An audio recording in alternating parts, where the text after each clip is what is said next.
Hi, it's Jesse with a member update for the middle of August. It's been awesome to see all the pictures of people who have been out hunting and fishing all over the province, whether they've been salmon fishing in the ocean or rainbow fishing in the lakes, and a pile of people who have headed up north to go sheep hunting. Really nice to see the folks are focusing on making sure that their ram is 8 or 9 years old before they harvest it, and also other people who are taking a pass on harvesting an animal when they're unsure. So good work. That'll be good for the long-term sustainability of sheep and sheep hunting opportunities. We are going to have a webinar coming up here shortly on Learn to Hunt Mule Deer.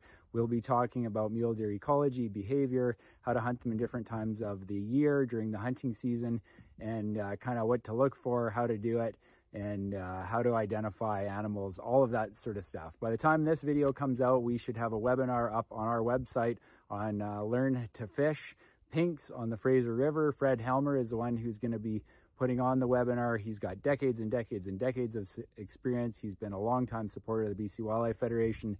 So if you're new to it or you have lots of experience, you're going to pick up a pile from that webinar. Pre-budget consultation on the federal government. We talked about this a few weeks ago. It's still out. It's active till August 28th. There's a question as it relates to the firearms buyback. Make sure you put in your 2 cents on that so you can identify priorities as it relates to the provincial or the federal budget that are important to you. Land use planning, we've had a lot of discussion. The timeline for the first round of consultation has passed. That was August 8th. There will be more. We will make sure that we keep the membership apprised. We'll be talking to the board of directors to get information out as land use planning up in the northwest and parts of the north and northeast continue to move forward, and we'll be making sure that we focus on conservation, public access, compensation, and funding for fish, wildlife, and habitat. In the world of salmon, we've been getting a lot of good news. The only less than good news right now is Skeena steelhead, which is bizarre because it came in so well last year. On the south coast, the expectation for pinks is probably around 26 million fish returning, which is huge. And around sockeye, we've got some really big surprises coming in, which are all positive right now.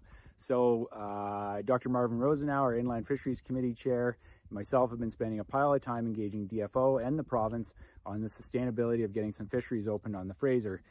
Taking a lot of work, we're making sure that the public fishery would be sustainable, making sure that we have our numbers in line and that we're providing solutions.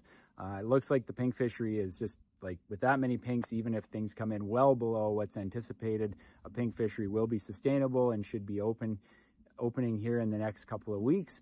On the sockeye front, the early fish came in really well. Of course, we are not fishing those. The summers have come in really high. The challenge with that is that the late fish are still projected to be fairly low, and there's not a pile of room in terms of them sustaining a harvest.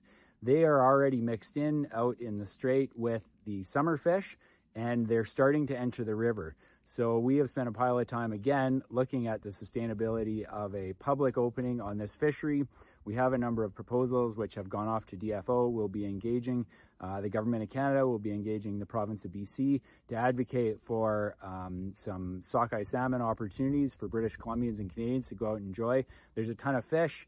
The constraint is going to be making sure that the harvest on these late fish is not exceeding the current maximum mortality of 10%. We think we have solutions. We have really good proposals that have gone in. So we will, continue to keep everyone apprised as we work on those fisheries and on those opportunities. It's been great this year where we have all these fish showing up that we didn't expect. It's always really nice to have these opportunities or these surprises. One thing, if and when we do get some openings on the Fraser, the big thing that we want to talk about is being respectful on that fishery. There's going to be a pile of people out. There may be commercial openings. There's going to be First Nations FSC openings. There may be economic opportunity openings. There'll be public fishery openings. We want to make sure that everybody out there enjoys their time on the river, that they're practicing their fishing method sustainably, respectfully, and within the rules. There will probably be a pile of people who have never been on the Fraser, never had an opportunity to go fishing on the Fraser with rod and reel. So if you're out there and it's busy, make sure you take the time to help educate people around you. Make sure that you're respectful. Make sure that everybody's out having fun. Nothing worse than people having blowouts on the river. It kills the fun. It's not the reason we're out there. Certainly there's always a handful of bad apples on all fronts, but what we should be doing is trying to get out there, be sustainable, be responsible, and most importantly, have fun.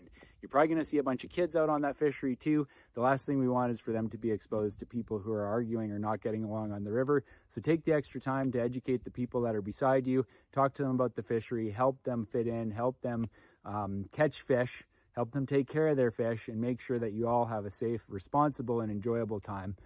It's really exciting this year that we might have some opportunities to go fishing sustainably on the Fraser River or even at the mouth of the Fraser. Let's make sure we do it in a positive way. That's it. We'll talk to you in a few weeks.